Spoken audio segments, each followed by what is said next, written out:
Terima kasih pemirsa, Anda masih bersama kami dalam Juru Bicara. Masih dengan Dirjen IKP Kominfo, Bapak Usman Kansong mengenai PSE. PSE jika melebihi tenggat waktu ini akan tetap diblokir dan apakah jika sudah diblokir ini masih akan tetap beroperasi? Bagaimana Pak Dirjen mengenai PSE yang akan diblokir, kemudian apakah masih akan tetap beroperasi atau bagaimana? Ya, jadi pertanyaannya apakah PSE kalau sudah diblokir kemudian bisa kembali beroperasi? Nah, jadi untuk memblokir akses ke satu PSE akan kita sesuaikan dengan standar operasi prosedur atau SOP.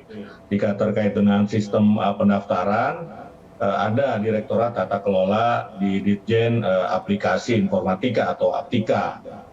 Dan untuk blokir ada di Direktorat Pengendalian di Ditjen yang sama, di Ditjen Aptika. Ya, namun jika ada sanksi administratif berupa pemutusan akses, PSE akan langsung diputus aksesnya. Tetapi perlu diketahui bahwa PSE yang sudah diblokir bisa diakses kembali jika PSE tersebut memenuhi syarat yang berlaku sesuai dengan ketentuan perundang-undangan. Ya, jadi bisa saja yang sudah diblokir ya kemudian dia memenuhi syarat-syarat yang sudah diatur tadi di dalam dua dasar hukum dan kemudian ada aturan turunannya yang bentuknya SOP begitu ya atau petunjuk teknis, maka bisa saja PSE yang sudah diblokir itu dibuka kembali begitu. Artinya dia bisa diakses kembali oleh masyarakat.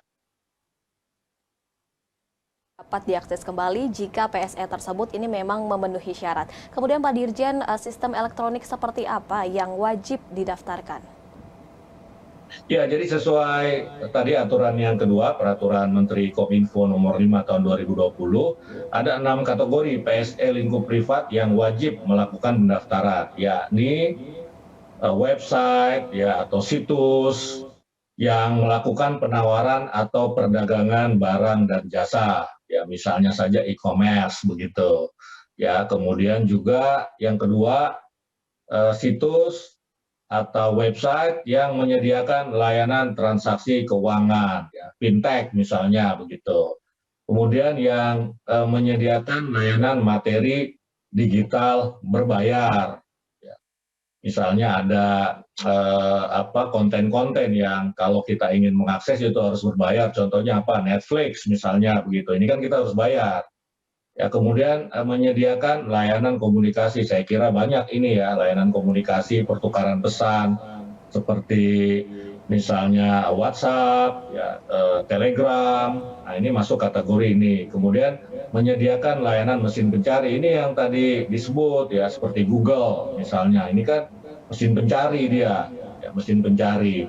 Jadi dia harus melakukan pendaftaran dan kemudian yang melakukan pemrosesan data pribadi untuk transaksi elektronik. Nah, ini beberapa sistem elektronik, layanan sistem elektronik yang masuk kategori PSE lingkup privat yang wajib melakukan pendaftaran. Jadi misalnya bagaimana dengan situs atau website berita, ini tidak masuk di dalam kategori ini begitu. Jadi misalnya katakanlah beberapa .com ya atau .id atau .co.id yang dia memproduksi berita, dia menampilkan layanan berita, ini tidak termasuk di dalam PSE yang harus didaftarkan ya, karena ruang lingkupnya adalah lebih ke pers ataupun pemberitaan.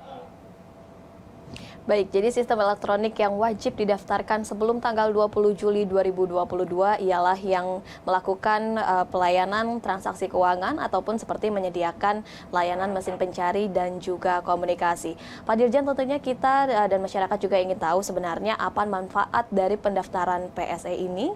Kemudian kita akan membahasnya di segmen selanjutnya, Pak Dirjen dan juga pemirsa. Tetaplah bersama kami dalam Juru Bicara.